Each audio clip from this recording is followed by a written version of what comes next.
Why can Iran not be easily defeated, even by the United States? This assessment is not based on opinion. It is based on geography, military structure, regional influence, and strategic doctrine. Let us examine the facts. Iran's geography presents one of the most significant military challenges in the Middle East. The country covers approximately 1.6 million square kilometers, making it one of the largest nations in the region. Its sheer size alone complicates any large-scale military operation. Unlike smaller states where key infrastructure and political centers can be reached quickly, Iran's major cities, military facilities, and command centers are spread across vast distances. This dispersal increases the logistical burden on any invading force. Much of Iran's terrain is mountainous. The Zagros Mountains stretch across the western part of the country, while the Alborz Range runs along the north near the Caspian Sea. These natural barriers create defensive strongholds that are difficult to penetrate with armored units or mechanized infantry. Mountain warfare historically favors defenders. Troops positioned at higher elevations have tactical advantages in surveillance, artillery placement, and ambush operations. Supply lines moving through narrow passes become vulnerable to disruption. Air power can provide support, but controlling mountainous territory requires sustained ground presence. In addition to mountains, Iran contains vast desert regions, particularly in the central and eastern areas. The Dasht-e-Kavir and Dasht-e-Lut are among the most inhospitable environments in the region. Extreme temperatures, limited water sources, and harsh terrain would complicate troop movement and equipment maintenance. Operating in desert conditions demands specialized logistics and extended supply chains. Maintaining fuel, food, and medical support across such environments increases both cost and operational strain. Urban centers add another layer of complexity. Cities like Tehran, with a population of over 8 million, are densely populated and heavily built. Urban warfare is widely regarded as one of the most difficult forms of combat. It limits the effectiveness of heavy armor and airstrikes due to civilian presence and infrastructure density. Street-by-street fighting increases casualties and slows military progress. Even a technologically superior force can become tied down for extended periods in dense metropolitan areas. Iran has also invested heavily in hardened and underground facilities. Many military installations, including elements of its missile and nuclear programs, are reportedly built deep beneath mountains or reinforced structures. Such facilities are designed to withstand airstrikes and bunker-penetrating munitions. Neutralizing them would require sustained precision operations, and complete elimination cannot be guaranteed. This defensive infrastructure enhances survivability and complicates strategic targeting. The length of Iran's borders further expands the challenge. The country shares borders with multiple states, including Iraq, Turkey, Afghanistan, and Pakistan, and it has an extensive coastline along the Persian Gulf and the Gulf of Oman. Securing these entry points would require coordinated operations across multiple fronts. Amphibious assaults along the southern coast would face naval defenses, while land advances from neighboring countries would stretch supply lines over considerable distances. Historical precedent demonstrates that geography can significantly influence military outcomes. Conflicts in Afghanistan and Iraq showed that terrain, combined with local resistance, can prolong engagements far beyond initial expectations. Iran's combination of mountains, deserts, urban density, and fortified infrastructure creates a defensive depth that is difficult to overcome quickly. For these reasons, geography alone does not make Iran undefeatable, but it substantially raises the operational difficulty, timeline, and cost of any potential invasion scenario. Iran's military doctrine is structured around asymmetrical warfare, a strategy designed to offset the technological and conventional advantages of more powerful adversaries. Rather than attempting to match the United States in aircraft carriers, stealth bombers, or global force projection, Iran has invested in capabilities that complicate and raise the cost of confrontation. This approach focuses on flexibility, survivability, and strategic deterrence rather than conventional dominance. A central component of this strategy is Iran's ballistic missile program. Over the past 2 decades, Iran has developed a large and diverse missile arsenal, including short-range, medium-range, and precision-guided systems. These missiles are road mobile, making them difficult to detect and target preemptively. Mobility increases survivability. Even if airstrikes destroy fixed launch sites, mobile platforms can relocate and continue operations. This creates uncertainty for any opposing force and forces significant investment in missile defense systems. In addition to ballistic missiles, Iran has expanded its drone capabilities. Unmanned aerial systems are cost-effective and adaptable. They can be used for surveillance, targeting, and direct attack missions. Drone swarms in particular present a challenge to traditional air defense systems. Even advanced interception technology can be strained when facing large numbers of low-cost coordinated aerial threats. This imbalance between the low production cost of drones and the high cost of interception shifts the economic burden onto the defender. Naval strategy in the Persian Gulf reflects the same asymmetrical mindset. Iran's Islamic Revolutionary Guard Corps Navy focuses on fast attack craft, small boats, sea mines, and anti-ship missiles. The narrow waterways of the Strait of Hormuz limit maneuverability for large vessels. Swarm tactics involving multiple small boats can overwhelm larger naval assets by exploiting speed, proximity, and volume. Even without achieving naval superiority, Iran can create disruption and increase operational risk in one of the world's most strategically important maritime corridors. Cyber capabilities form another pillar of Iran's asymmetrical approach. Over the years, Iran has developed cyber units capable of targeting infrastructure, financial systems, and military networks.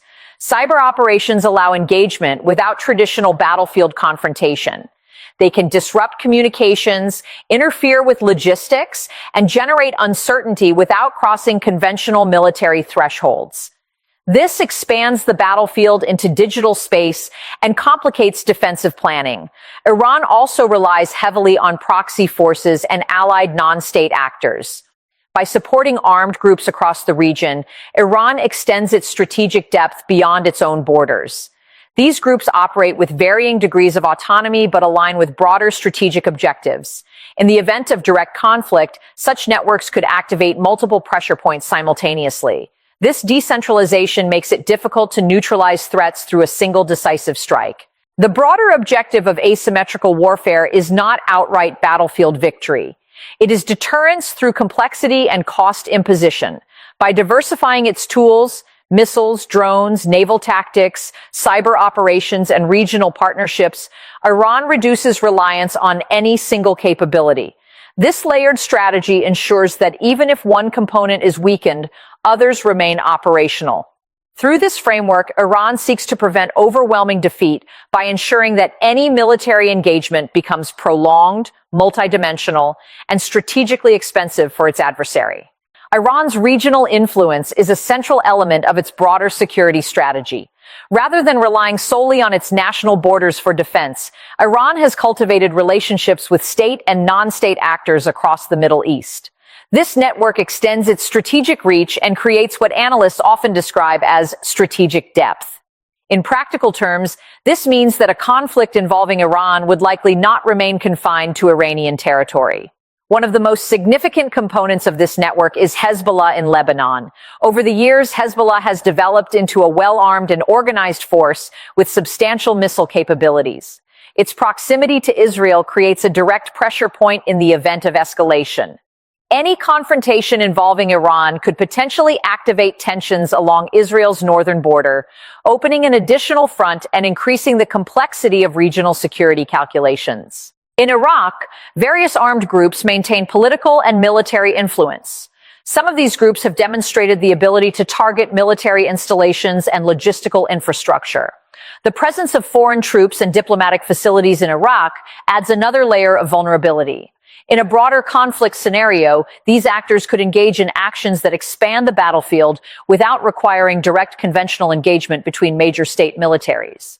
Syria also plays a role in Iran's regional posture. Through years of cooperation with the Syrian government, Iran has established logistical corridors and advisory presence within Syrian territory. This geographic positioning connects Iran to the eastern Mediterranean. It also creates a land route that facilitates coordination among allied actors. In strategic terms, this connectivity enhances mobility and operational flexibility. In Yemen, the Houthis represent another point of influence. The conflict in Yemen has demonstrated the ability of non-state actors to deploy missiles and drones over long distances. Yemen's location near key maritime routes, including access points to the Red Sea, introduces additional considerations for global shipping and regional trade. While each regional actor operates within its own local context, their alignment with Iranian strategic interests creates interconnected pressure zones. The significance of this network lies in its ability to create multi-front risk. Traditional warfare often assumes clearly defined battle lines. However, in a regionalized conflict, simultaneous tensions could emerge in Lebanon, Iraq, Syria, the Gulf, and beyond. This diffusion of potential flashpoints complicates military planning. Resources must be divided. Defensive systems must be deployed across wider areas. Intelligence assessments must account for decentralized decision-making. Another factor is escalation control. Proxy dynamics introduce ambiguity. Actions taken by allied groups may not always be directly attributable to centralized command structures. This ambiguity can delay response calculations and complicate diplomatic efforts aimed at de-escalation. It also increases the risk of miscalculation. From a strategic standpoint, the existence of this network increases the cost of direct confrontation. Any military action against Iran carries the possibility of triggering broader instability across multiple states. This interconnected structure does not guarantee coordinated action in every scenario. However, it creates enough uncertainty to influence policy decisions. Through regional partnerships and aligned actors, Iran has effectively extended its defensive perimeter beyond its own territory. This layered regional presence transforms potential conflict from a single-front engagement into a wider geopolitical challenge. Iran's geographic position gives it significant influence over one of the most critical energy corridors in the world. The Strait of Hormuz, located between Iran and Oman, is a narrow maritime passage connecting the Persian Gulf to the Arabian Sea. A substantial portion of global oil exports passes through this route each day. Energy shipments from major producers in the Gulf rely on uninterrupted access to this waterway. Even limited disruption would have immediate international consequences. The Strait of Hormuz is narrow at certain points, measuring only about 21 miles across. Shipping lanes are even more confined. This physical limitation increases vulnerability during periods of tension. Naval mines, missile threats, or drone activity could force commercial vessels to delay transit or reroute shipments. Insurance premiums for tankers would likely rise sharply. Even the perception of risk can influence global energy markets. Energy markets are highly sensitive to instability in the Gulf region. Oil prices respond not only to actual supply disruptions, but also to expectations of future shortages. If military conflict were to threaten shipping lanes, futures markets could react within hours. A sharp increase in oil prices would affect transportation costs, manufacturing expenses, and overall inflation. Economies that depend heavily on energy imports would face immediate pressure. Natural gas exports are also linked to Gulf stability. Several liquefied natural gas shipments originate from the region and pass through nearby maritime routes. Disruption could impact electricity generation and industrial production in energy importing countries. In a globalized economy, supply chain interdependence amplifies these effects. Rising energy costs influence food production, shipping, and consumer goods pricing. Financial markets would likely respond as well. Investors tend to shift towards safe haven assets during geopolitical crises. Stock markets could experience volatility. Currency fluctuations might follow, particularly in countries heavily dependent on energy imports. Central banks could be forced to adjust monetary policy in response to inflationary pressure triggered by higher fuel costs. Beyond immediate economic effects, prolonged instability in the Gulf could alter long-term trade patterns. Importing nations might accelerate efforts to diversify energy sources or expand strategic petroleum reserves. However, such structural adjustments require time. In the short term, limited alternatives exist to fully replace the volume of oil that transits the Strait of Hormuz. Major global powers have strategic interests in maintaining freedom of navigation in this corridor. The United States maintains naval presence in the region. China, as one of the largest importers of Gulf energy, also has significant economic stakes. European economies remain connected to global oil price fluctuations. Any sustained conflict would therefore extend beyond a bilateral confrontation and involve broader diplomatic and strategic engagement. The economic dimension of potential conflict increases the overall cost calculation. Military planners must consider not only battlefield objectives, but also the secondary consequences for global markets and domestic economies. Energy price spikes can influence political stability within multiple countries. Public pressure may grow as living costs rise. In this context, Iran's proximity to key maritime routes functions as strategic leverage. It introduces global economic variables into any conflict scenario. This interconnection between military action and economic impact adds complexity to decision-making at the highest levels of government. Military operations do not end when battlefield objectives are achieved.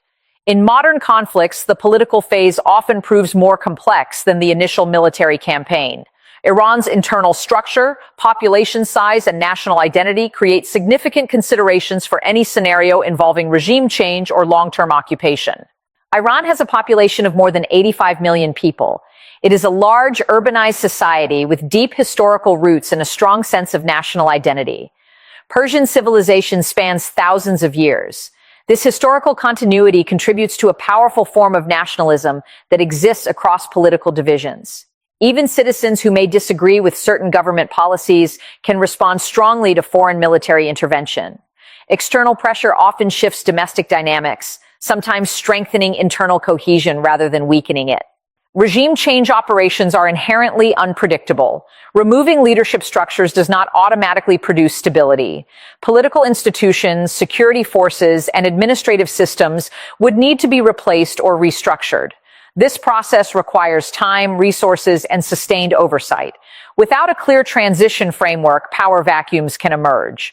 Competing factions may attempt to assert control. Internal unrest can escalate. Recent history provides examples of the challenges associated with post-conflict reconstruction. Large-scale interventions in the Middle East demonstrated that initial military success does not guarantee long-term political order. Governance gaps, economic disruption, and security breakdowns can persist for years.